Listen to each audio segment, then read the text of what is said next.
Let's open with a word of prayer. Holy God, we do thank you that we can enjoy fellowship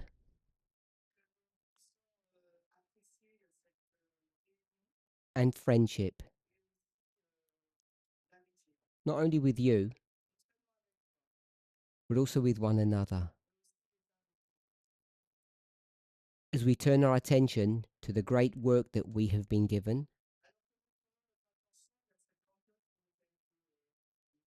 may we collectively have a clearer perspective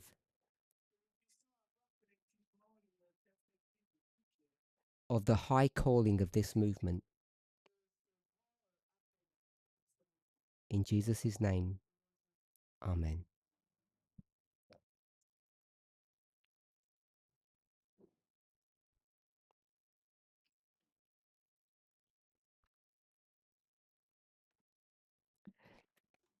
In our last study,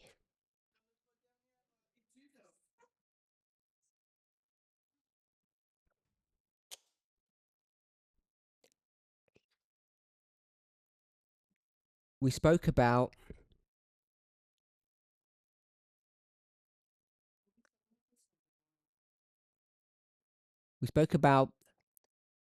how kingdoms have increased and reduced power.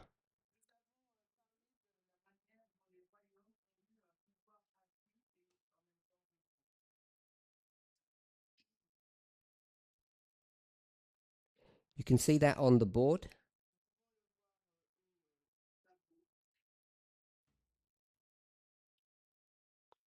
I'll just redraw it quickly.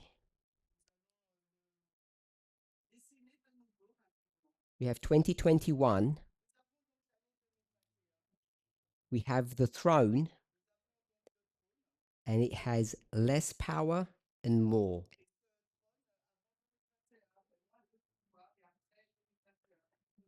And what drives that change? What allows the throne to have more power?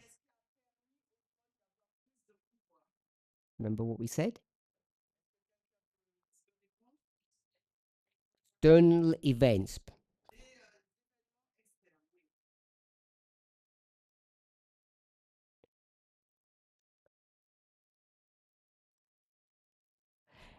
There's not some secret agenda.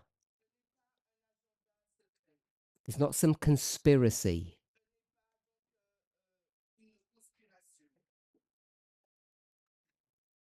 External events that are really unpredictable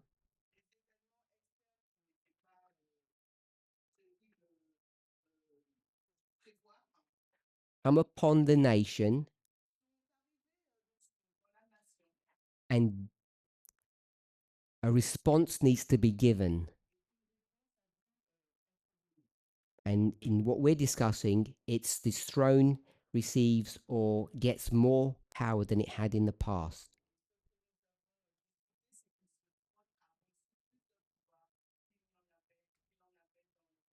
I didn't want to leave us with the impression that there's some new powers that have been created,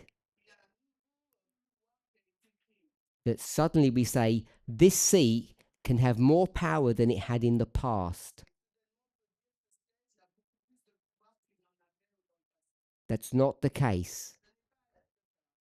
The seat after 2021, where it says more power,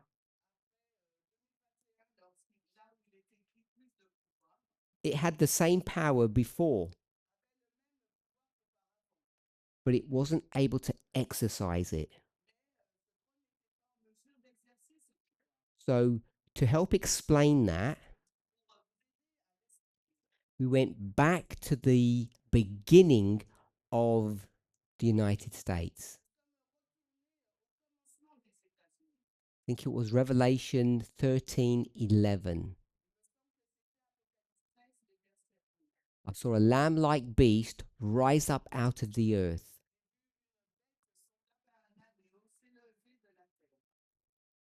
This verse 11, I believe, yes? We see a beast that looks like a lamb rise up from the earth.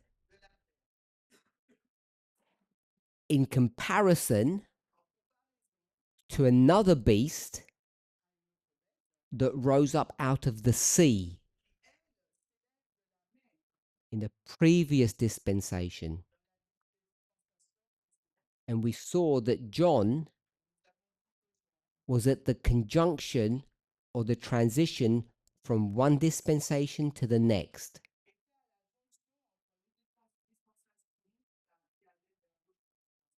Which is where we get 1798. We spoke about the tension between the federation or a central government and the states or the colonies. Some people loved having the idea of a king in America. The movers and shakers, the powerful people, believed in that.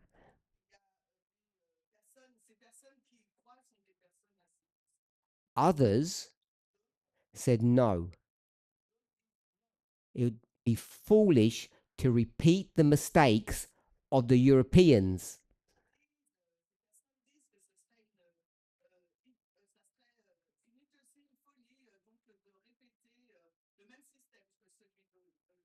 The mistakes of the past. So, in order to get a government that would function, that would keep everybody happy, they devised a model that they had a king, which they called a president,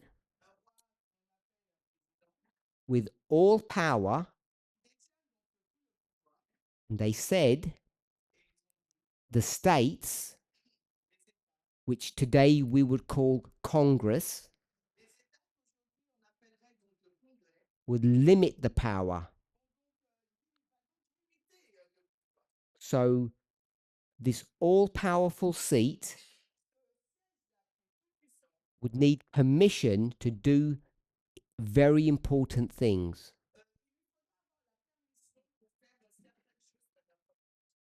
Now, I'm sure we're all familiar with executive acts.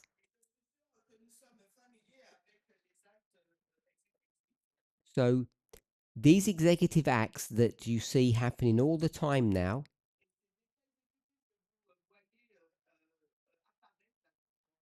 is what I described in the previous presentation as emergencies.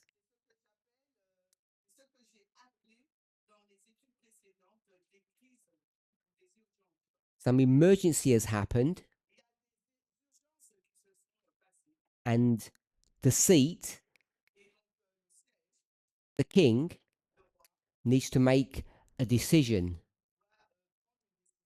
because the states are either too slow, too lazy, or what we see now, the seat doesn't like what it's hearing. And the states, Congress, isn't doing its job to look after the country. They prefer to look after the king. This is the change that's happened very subtly.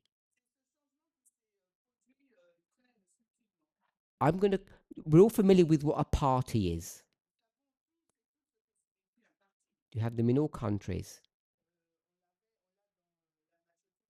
In most countries, you have a two-party system, the left and the right, we call it.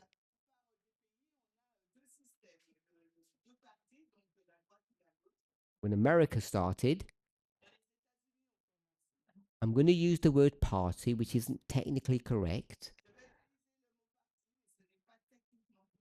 They had 13 parties, 13 colonies. And each one said, I want to do what's best for me, not what's best for my neighbor, not what's best for the federation. I will help my neighbor. I will help the federation when it suits me. Over time, it went from 13 colonies to what we understand is Congress, which is very similar, but it gradually gravitated to what we call parties.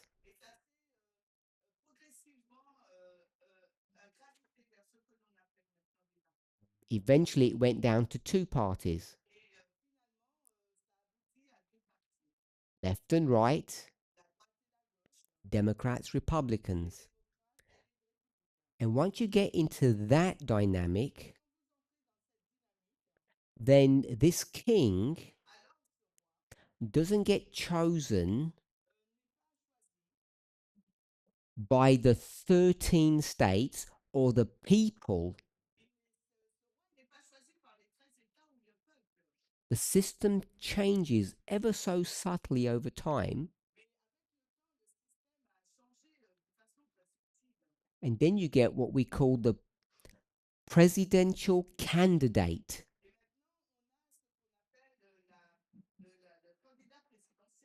And the only way you can be a candidate is when your party supports you. And that change that's happened over time leads us to a problem. We have a system that was created at the beginning, rules and regulations of how to operate.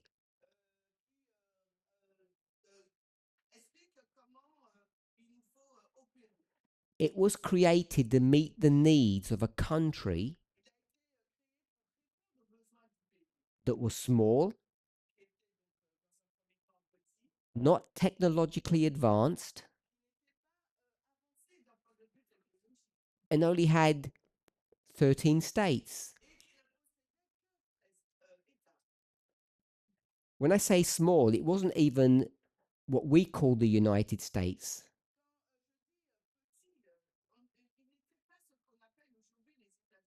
It was only a very small piece of land along the east coast.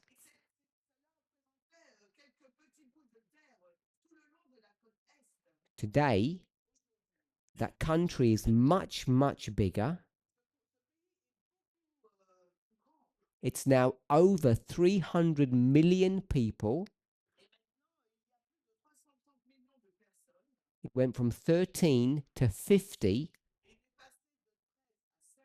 states, and it went from 13 parties to two parties. And what we now have is a very different country running on the same rules that they had at the very beginning.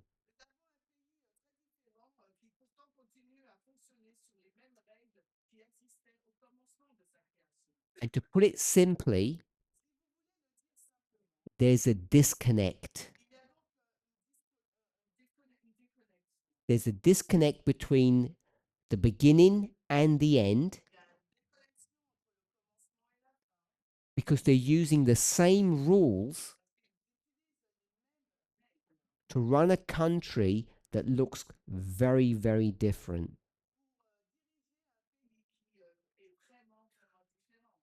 So we're now left with a situation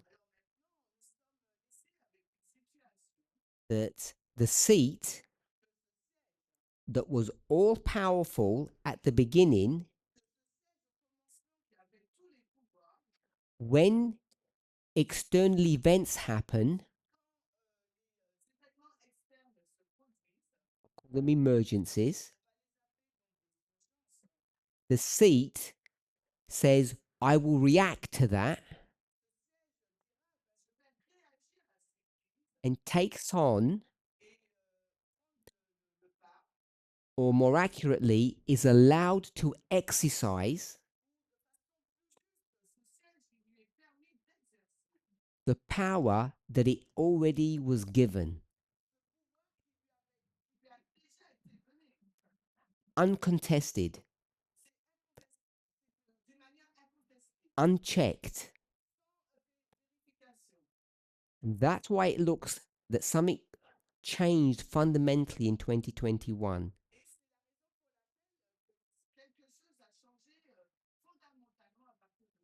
But the story goes right back from the very beginning at its roots.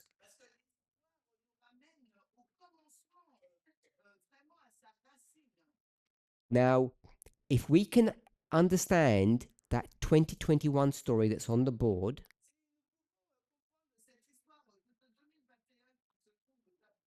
an external event happened in this history that allowed the seat to exercise its original power uncontested.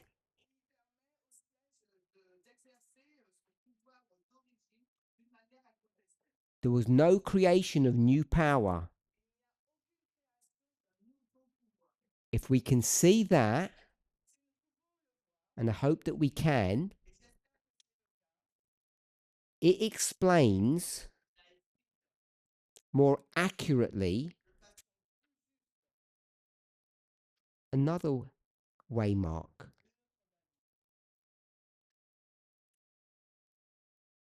that happened 20 years ago. 9/11 we call it. So 9/11 is an identical story. Based upon what we put here above, we have less and more. And that less and more was because of external events. We're going to have a repeating pattern. So I could break this line, put 21 underneath 9/11, and say the same thing. We've got a repeat and a progression. So what goes before 2001? What do I write here? Less. And then more. That more after 2001 is the same less that's before 2021. I'll just put an equal there. I want us to see that this more here is the same as this less here.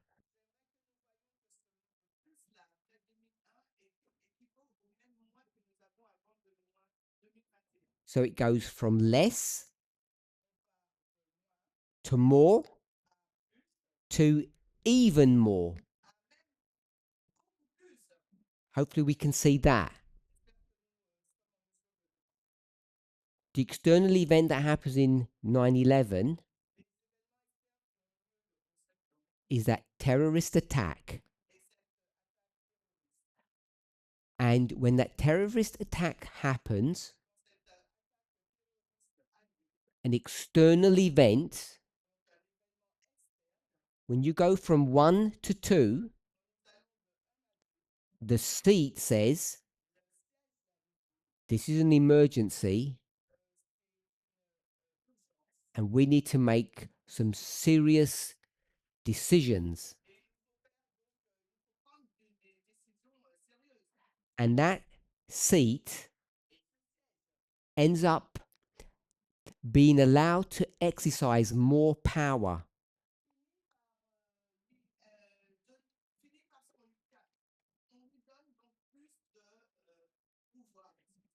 Guess what happens? When the emergency ends and the states say, stop that extra power that you were using,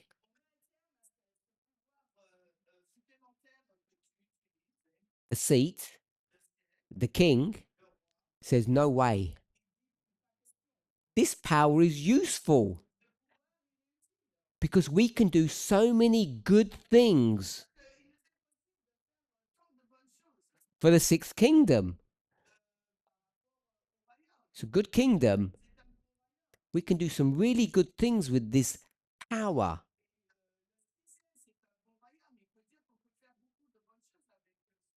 That we exercised in an emergency.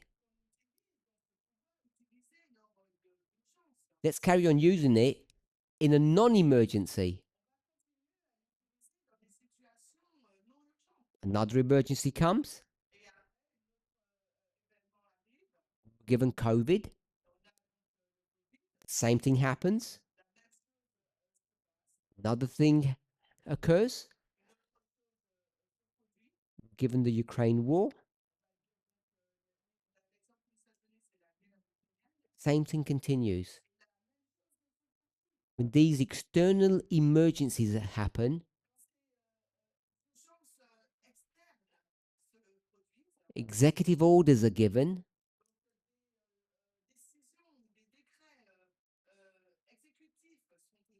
make quick decisions to deal with the emergency. That authority is not handed back.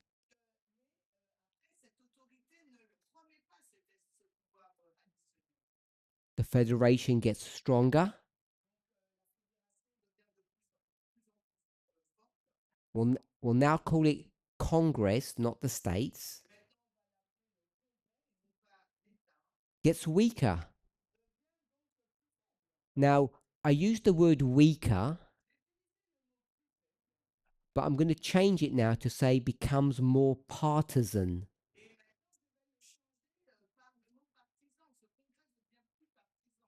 Because whoever's running Congress,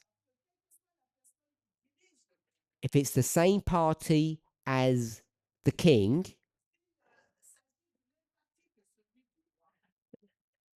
they have the same mindset, the same objective. And that Congress, that state says, we'd like you to have all of this power because now we can get things done. We can finally accomplish the task that America was supposed to do.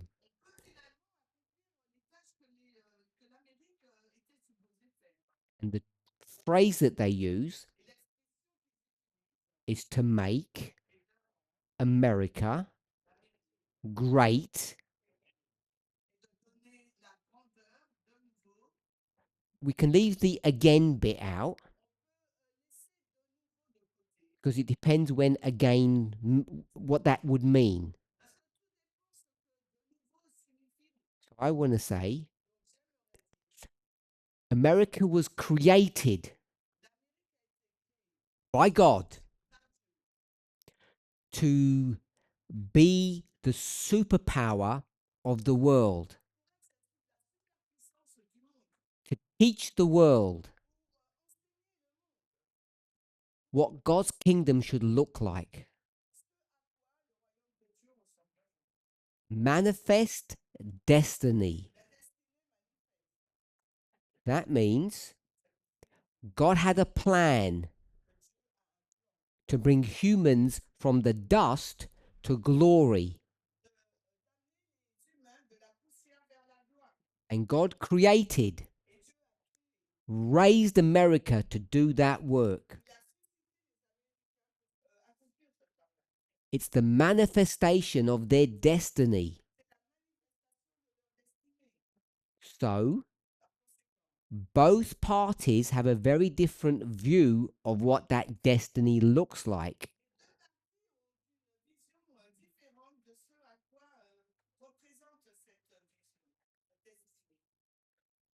So that's what they mean when they say make America great.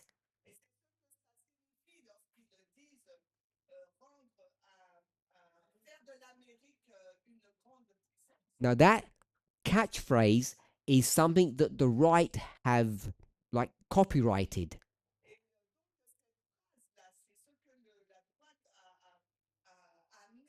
But don't think that the left also believe the very same thing.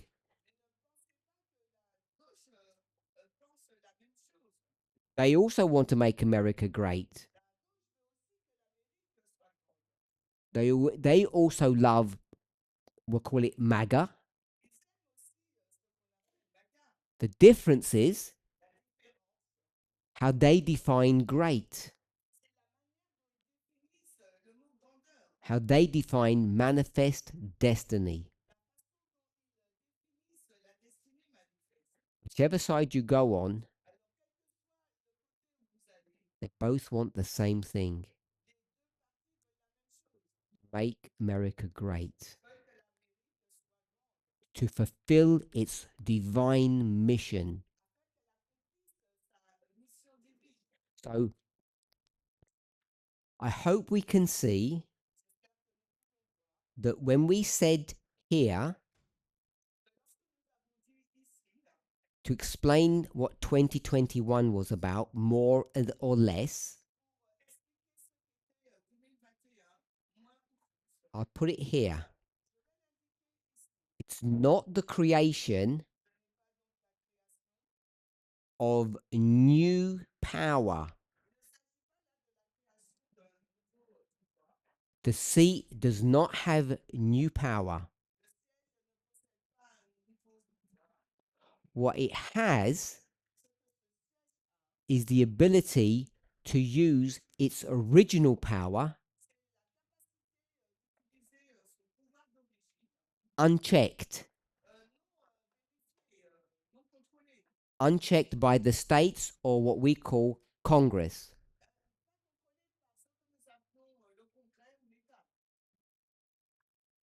Unless anybody has any questions, I'm going to move on now.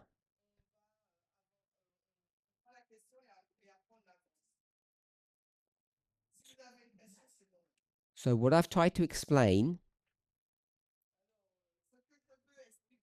is the development of the power of this seat and how human beings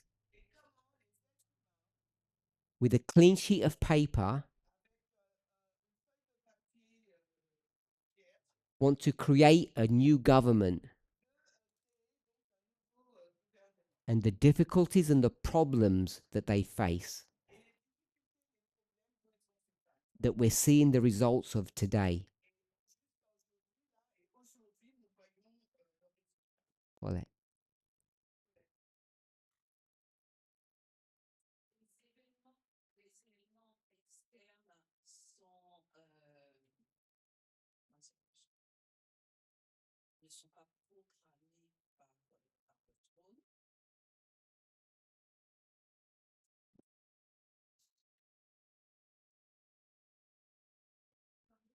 Eternal events are not programs by the throne in the sixth kingdom, but if in the seventh kingdom, when it became a dragon,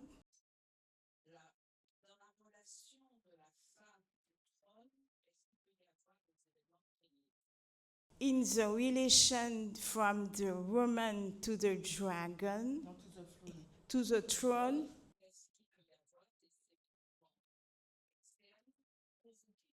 um, Is it possible to have external events scheduled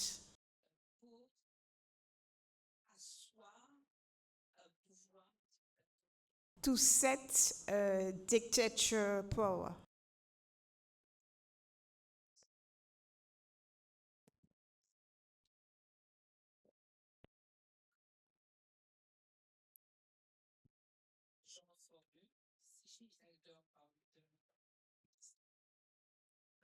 She's reformulating the question.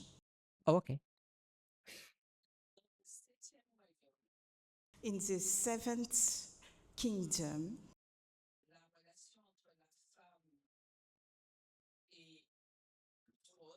the relationship between the woman and the throne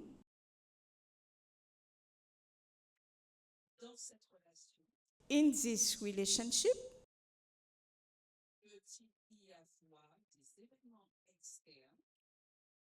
is it possible to have external events scheduled or put in place to increase again more power? More power. So let me try to answer the question in a slightly broader platform.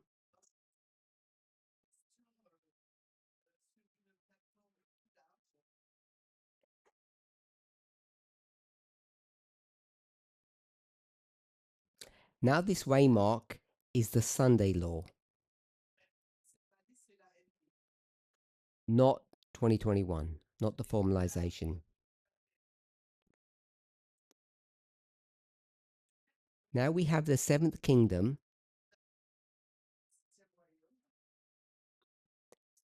and this is a seat with power, and there's a woman. This is the woman of Revelation 17. They're in a relationship that is illegal.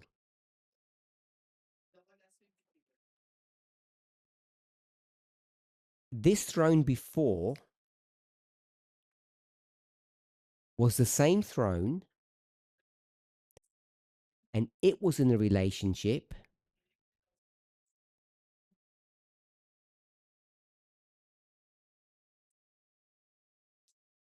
with a woman as well.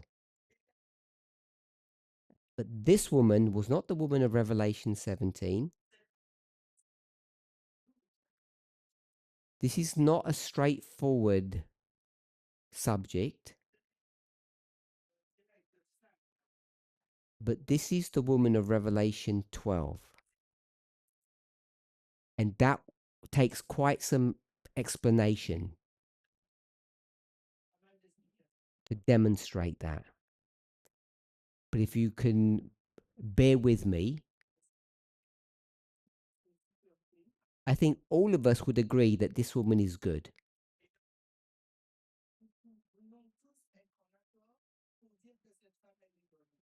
And all of us would agree that this woman is bad.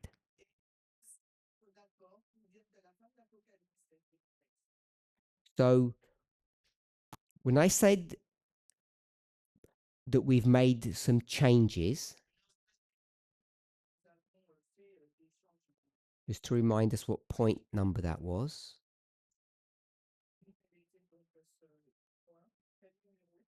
Point number 4. In the sixth and seventh kingdom, the iron and the clay, the iron, the state, the king, is no longer a person. It's a position, which I've called a seat or a throne. So if we're okay with that, we haven't discussed it at this camp. I'm going to call this a position. And I'm going to call this a person, a real life person. And this person will take the position that the seat is.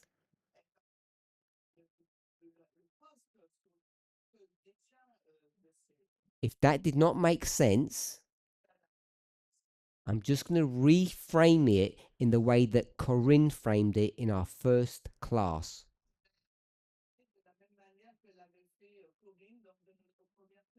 She said that this woman, person, she said this is the president,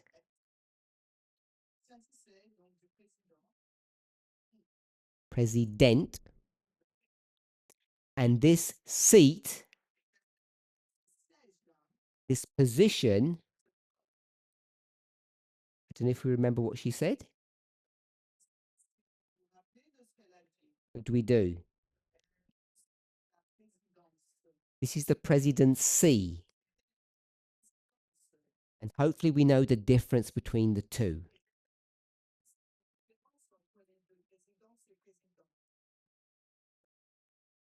This person only can become president when they sit on the seat.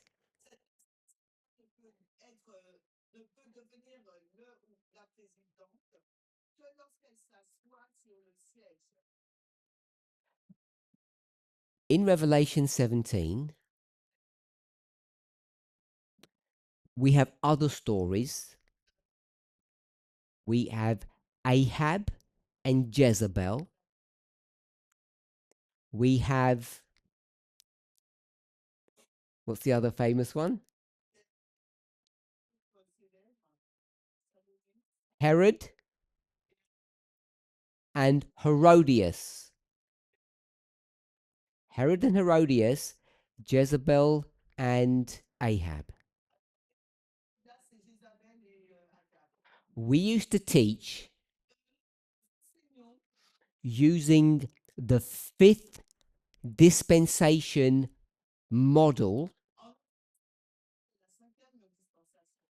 ideology. What I mean by that is that thinking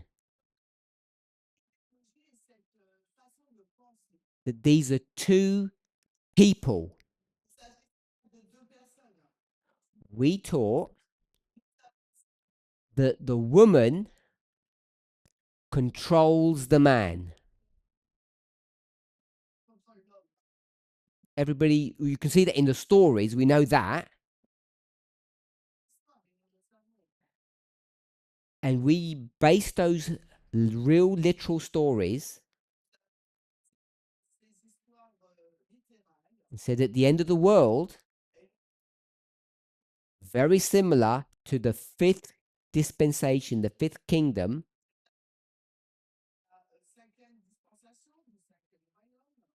the church, the woman controls the state. Hopefully we're all okay with that. We're still using that ideology, but we're not looking at it in the literal way that we did in the past.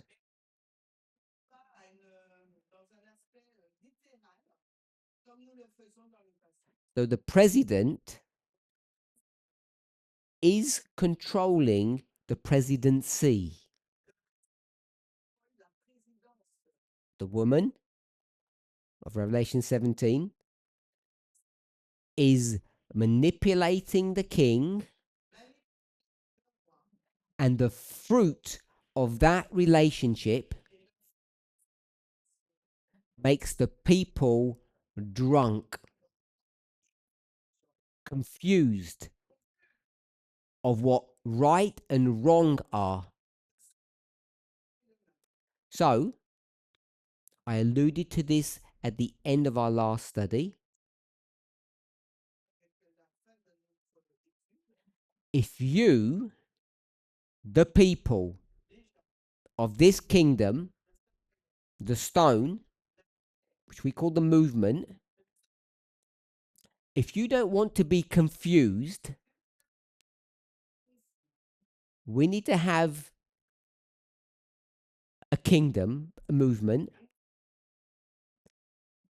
that the fruit of the relationship between the woman and the throne isn't productive of harm.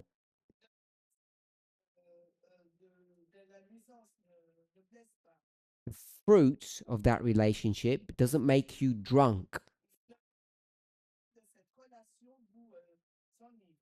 We haven't even begun to explore that properly yet.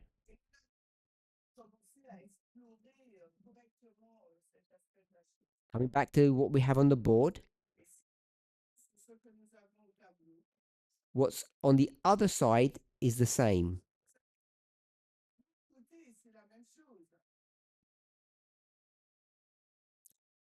We have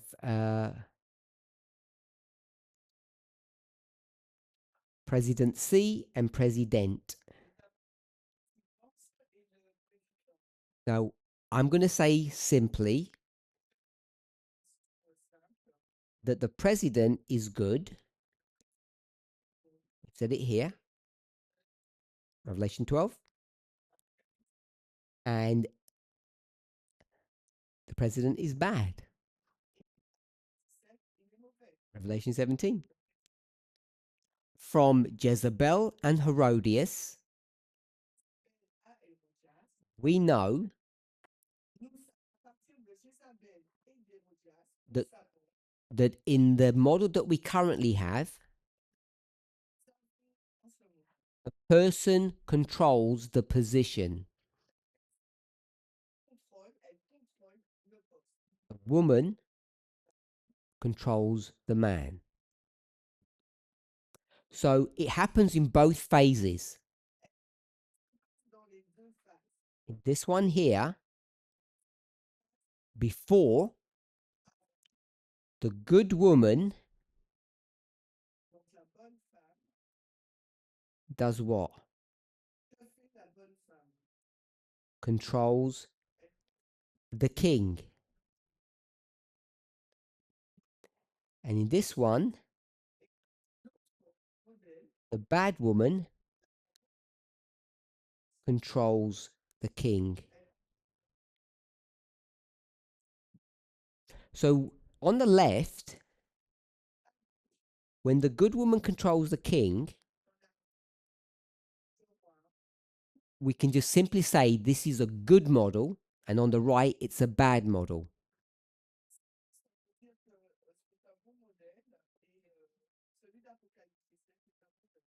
Good equals takes care of the people. Good. Bad means takes care of themselves.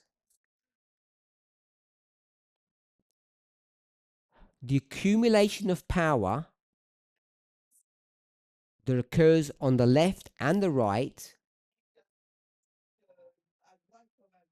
happens in the same way. External events. But now, with this increase of power,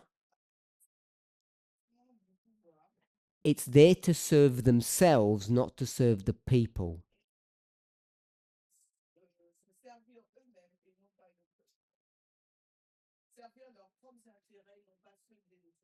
The way I've described it sounds very simple. Problem is that half the people,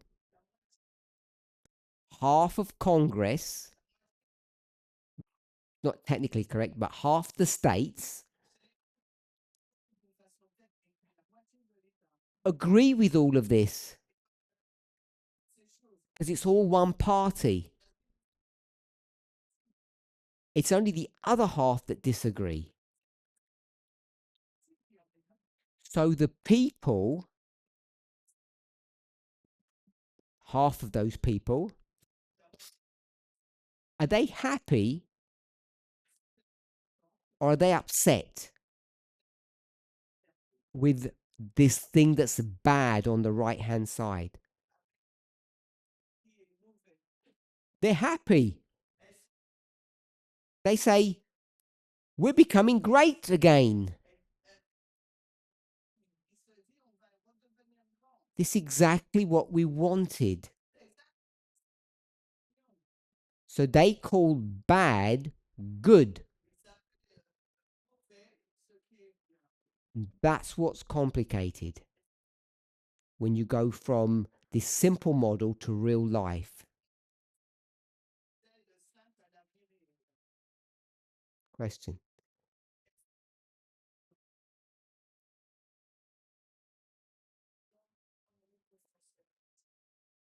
So you have to ask him in French, I guess, and then she may not say it in English or not.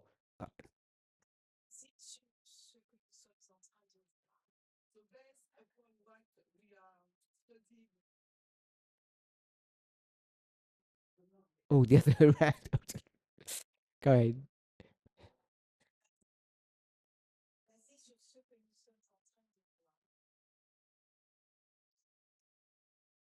Based upon what we are seeing, Can we say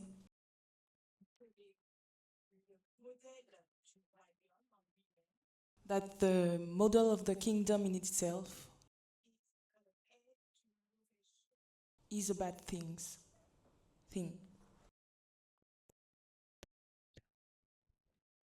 Instead of saying it's bad, I want to say it's complicated. What we have to do is not just sit back and point the finger at America or Europe. What we have to do is see how they got from the beginning to where they are now,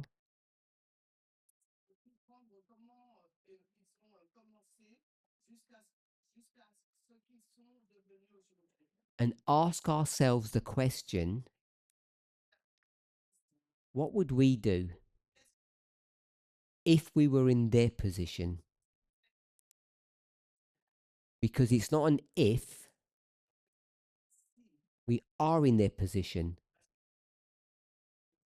And we think that there's some safety net underneath us,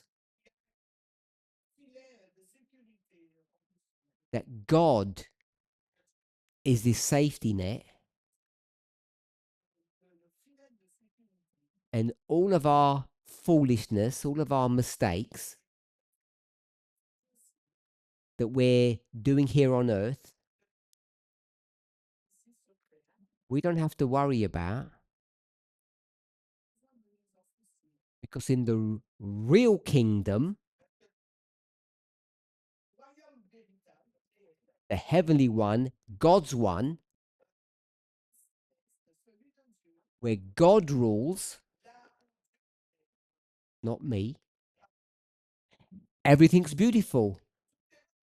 So it doesn't really matter what we do here. This is the trap. This is the deception.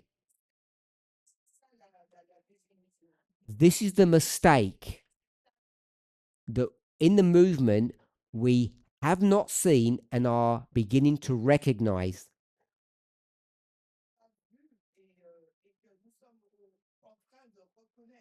There is no safety net, and God isn't going to fix anything for us. We, in partnership with God, the Holy Spirit, with angels helping us, not denying any spiritual connection, but the responsibility lies with us, not with God. And when we read that we will rule and judge with God, it's real. And I don't think we have fully grasped the reality of that. So I don't think it's as simple as saying it's bad or good. Because what do we have in our movement? Who voted all these leaders into position? We'll say, you'll say, God did. And we're happy with that. You can begin to see, not that straightforward. And we have, I'll say we've been given, we've created some kind of organization. However we got here, we're here. And if you trust that God has been leading, despite any humanity, maybe you believe we're here by God's will, like I do. Like I do.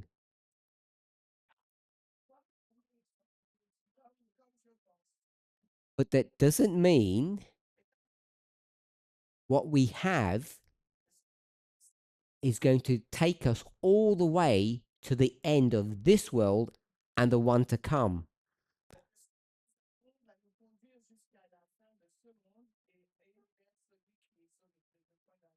And the way we know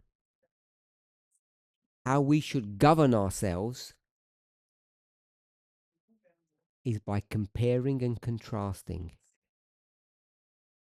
not heaven. We should all know parables work at the earthly level. You compare earth with earth, not earth with heaven. The earth with heaven is the explanation, not the comparison. If you want to know what we should be doing, I go with Rosie's words, what's good or bad,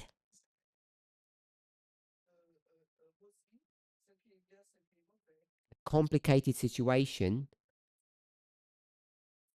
look what the sixth and seventh kingdom have done and are doing.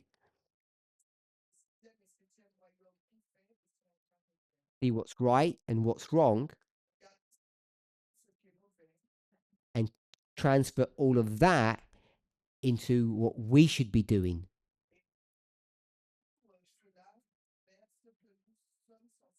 If you don't know how we destroy the statue, that's how we do it.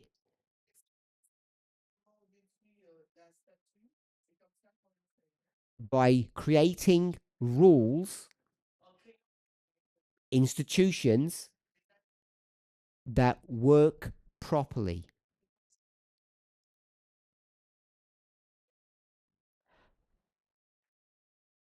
So I just want to finish Christian's question. What prophetic evidence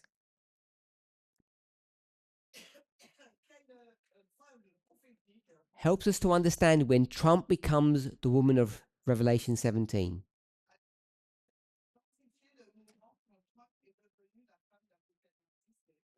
I'm going to rephrase the second part of the question.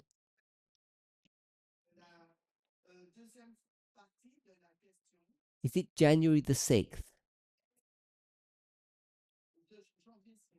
2021? Is that correct? You look worried. Okay. That be a sign marking the beginning of the seventh. I hope we can all see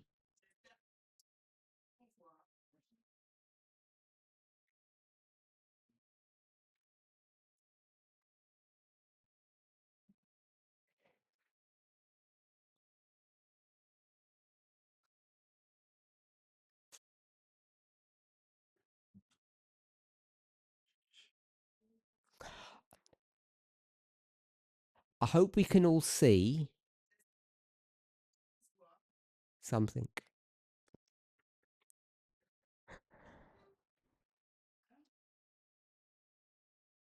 That January the 6th was the rise of the seventh kingdom, or its beginning.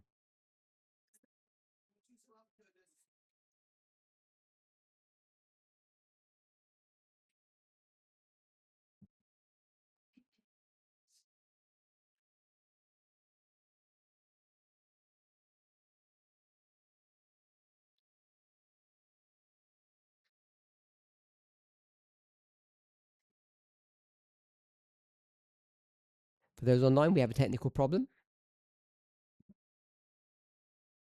Not with me.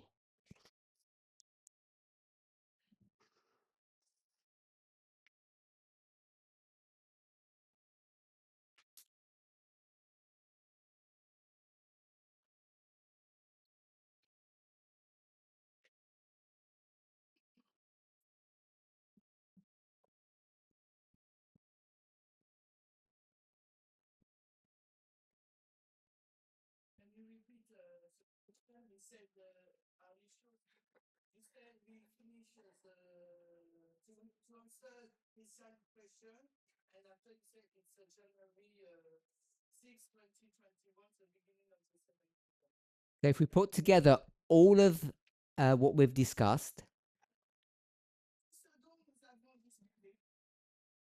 then if we want to identify the moment when the president becomes the woman of Revelation 17,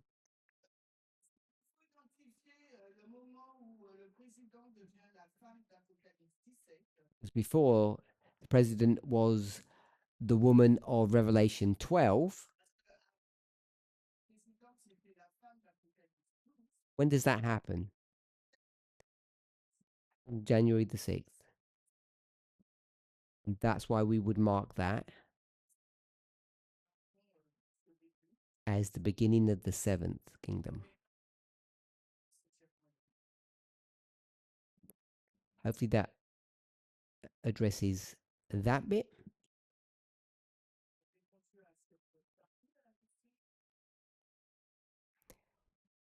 We have a few minutes and I just want to go to another question.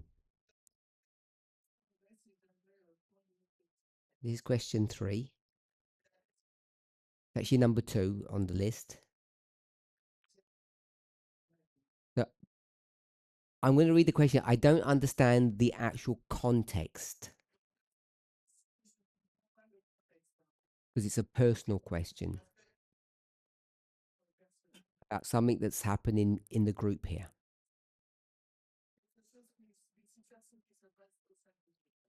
On several occasions, I had a discussion with a member here in Guadeloupe.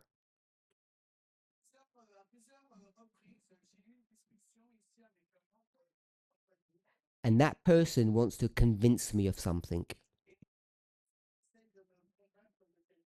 This one is anonymous. I'm not going to give the question's name.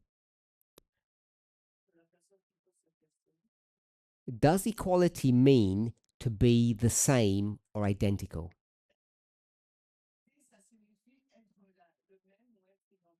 The context of that,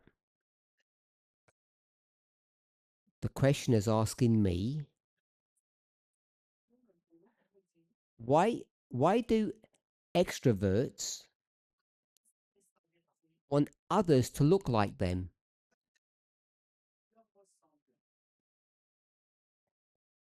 I've had several questions with this person.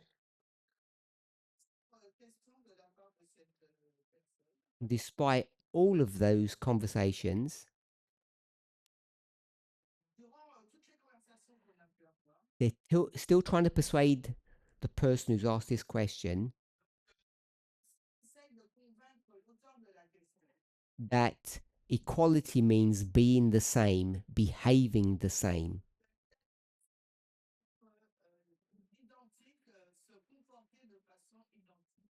Why do extroverts want others to be like them?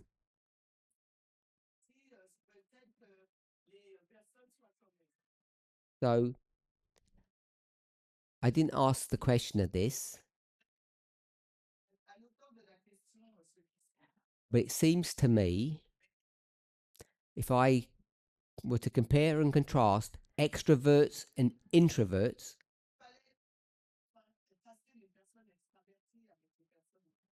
maybe we could say noisy people and quiet people, or loud people. It seems to me that introverts want extroverts to be like them. So I don't think it's a one-way problem. Extroverts want everybody to be like them, because I want everybody to be like me. I think most of us live in that bubble. So, having said that, I do want to make some comments about equality. So, we've been doing equality. We have been doing equality for 6,000 years. And as you trace through history, we've been doing sometimes a good job, sometimes a bad job.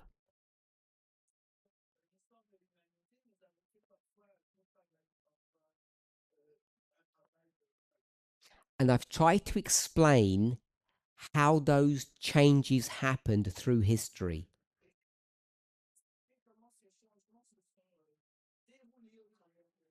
When you go from Eden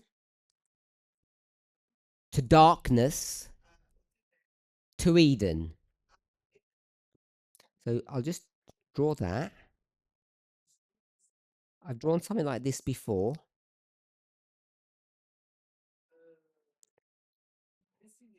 We like this Eden to Eden model. And I'm going to say in the middle, it's bad or dark. Or dark. So I've discussed this in relation to marriage.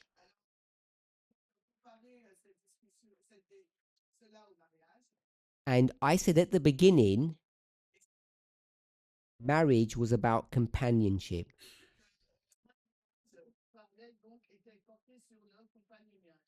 And therefore, at the end, it would be the same.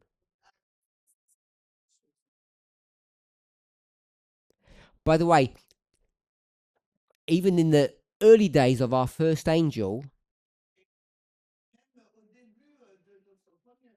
they used to speak about the restoration of marriage. I just want to remind us what they really meant was the attack and the assault of marriage. Because what they wanted to do was take all you naughty people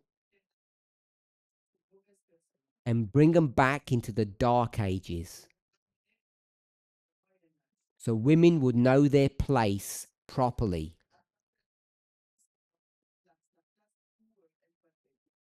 And to make it all nice, they put some lace or some frills around the edges. To express it another way, they threw some crumbs to the women, leftover scraps. If you eat a cookie, you have crumbs around the edges. The men ate the cookies and the women had the crumbs. We control, and you can do a bit of teaching. Because we all believe that we're equal teachers. Except on Sabbath, at church, at the pulpit. Long as women knew their place and what they're supposed to wear, which is a sign of keeping them in their place. That was meant to be the restoration of marriage. As I said, that was an assault. Marriage is being addressed seriously beginning at the Sunday law, not even before. We did not have the ability to address the marriage, if I can call it, problem, issue, the administration of the first or second angel. It wasn't possible.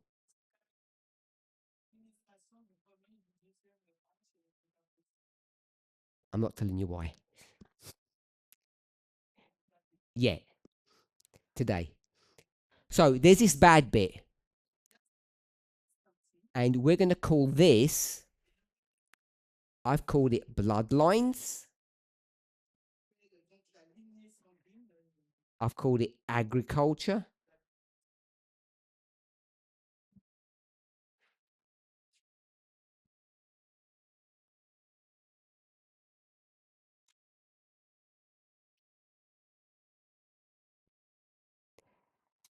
And yesterday, I called it survival.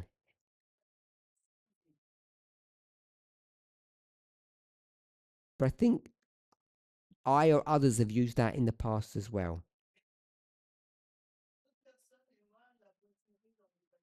Goes from companionship to survival to companionship. This is a very complicated story. By the way, the reason why Christians have not been able to make this transition from bad to Eden is because we put blinkers on our eyes. We had a very narrow view. Everything that we believed was worldly, we would not listen to.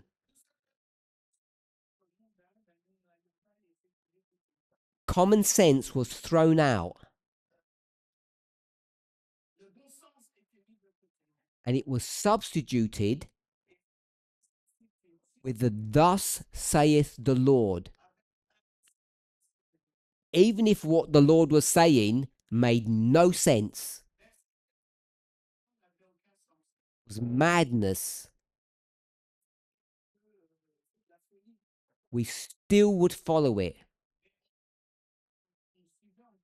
and put aside our divine common sense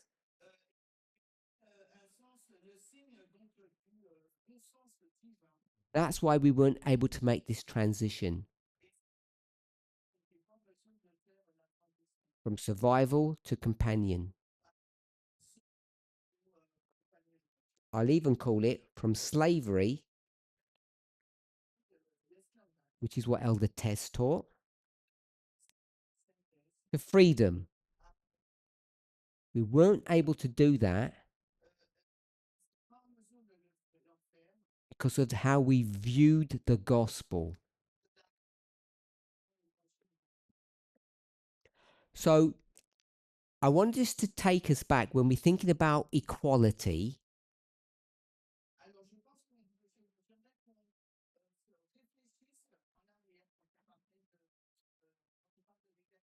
To how the Americans approached this subject.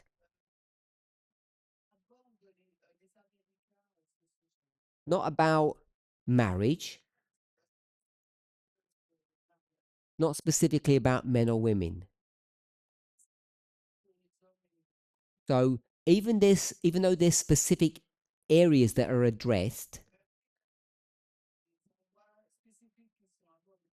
what I want us to see is the gradual steps that they took.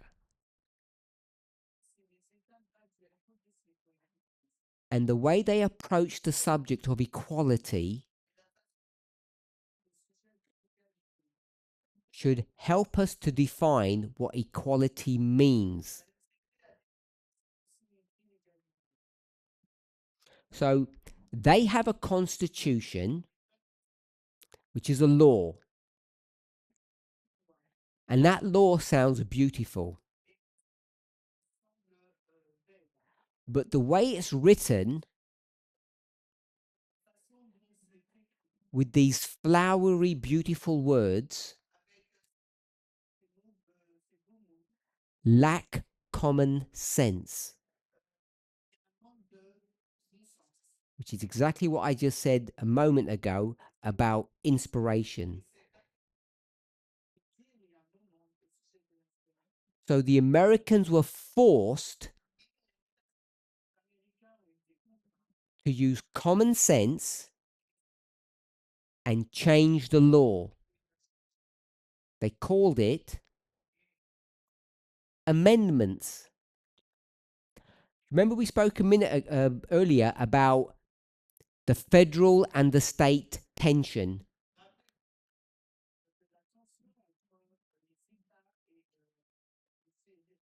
Remember that, hopefully?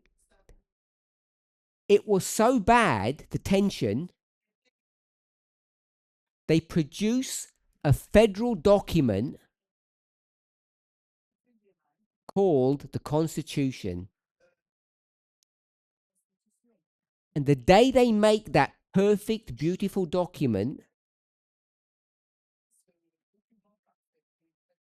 they make 10 changes to it straight away. It's called the Bill or the Law of Rights.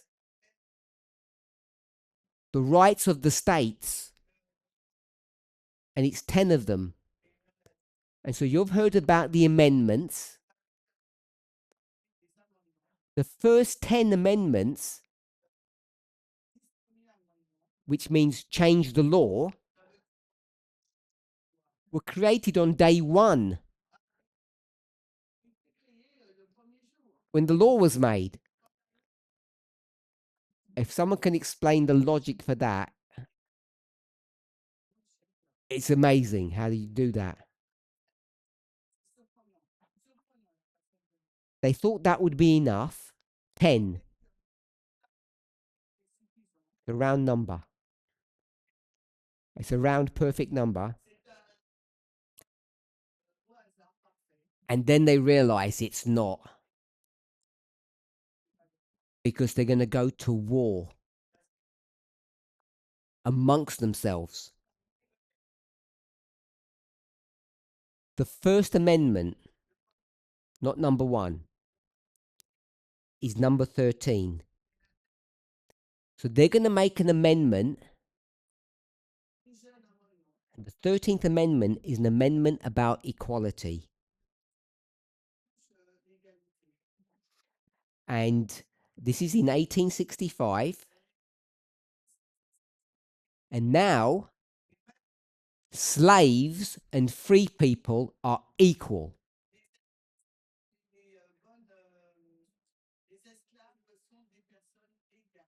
If you think they're the same, they're not.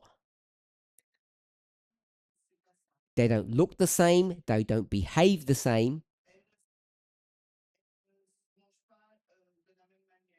They're very different. But there's no such thing as a slave anymore. Number 2, the 14th Amendment. And this is also about equality. And this is in 1868. And the 14th Amendment is what the movement today focuses on when it speaks about equality.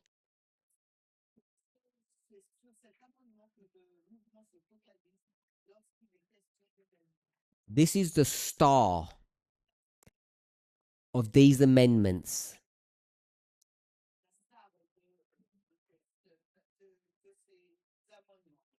There are various sections or subsections of this amendment. So when we talk about equality in this movement,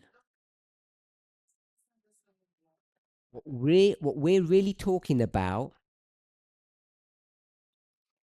is 14 part 3,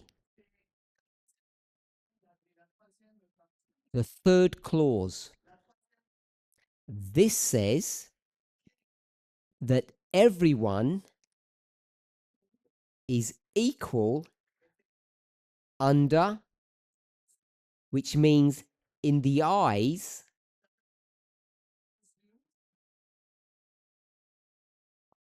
of the law. So it's equality under the law. And that's what we speak about when we talk about equality.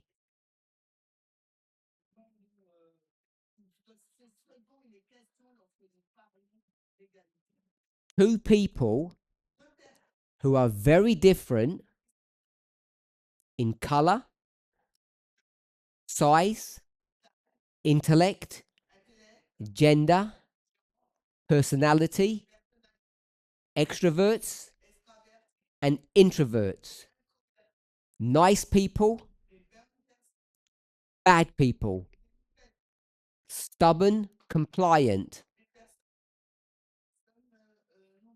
whatever kind of person you are, under the law, you're all equal, which means you're all supposed to be treated the same way.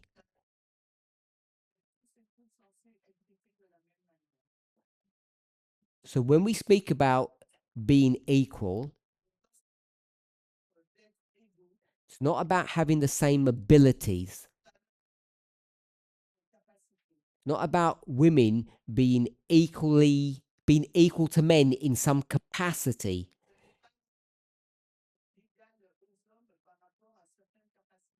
It's not being equal about what you can do. It's about being equal regarding who you are, which is a human. Because you're a human, you are considered to be equal to each other.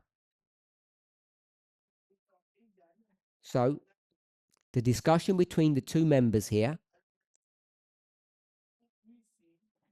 not about everyone has to be extrovert or everybody has to be introvert.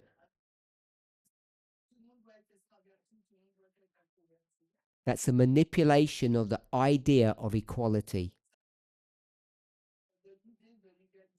Equality is about treating very different people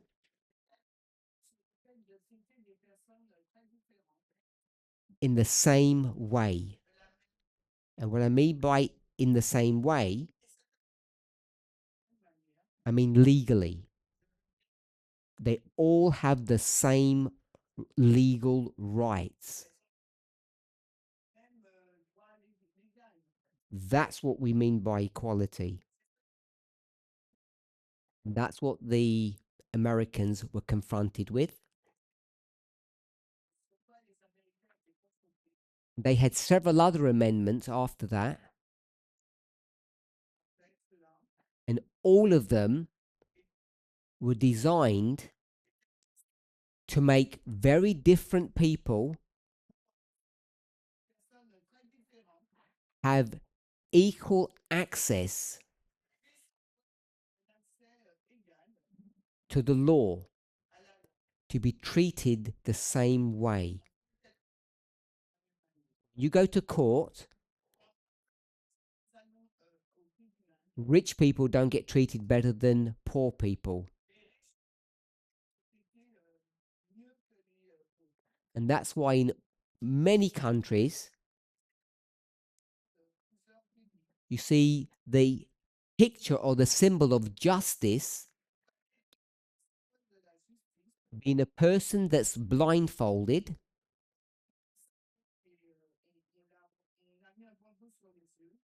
So they're blind to who's coming. And they have various things in their hands. But one of them is always a scale or a balance. And that is to portray the idea that everybody is treated the same in a fair and balanced way. Your money, your personality, your loud mouth cannot gain you any favors. Your friendship with the judge cannot buy you any favors. This is what equality is. Not being about the same, it's about treating different people with the same respect. I hope that answers that question, whoever that person was. That none of us, wherever we are in the world, tries to influence or persuade their neighbor to think like they think, to behave like they behave, to eat what they eat, to dress how they dress. We've run out of time. We have 2 presentations together tomorrow. The first one is at the same time. The other one is slightly earlier, I think.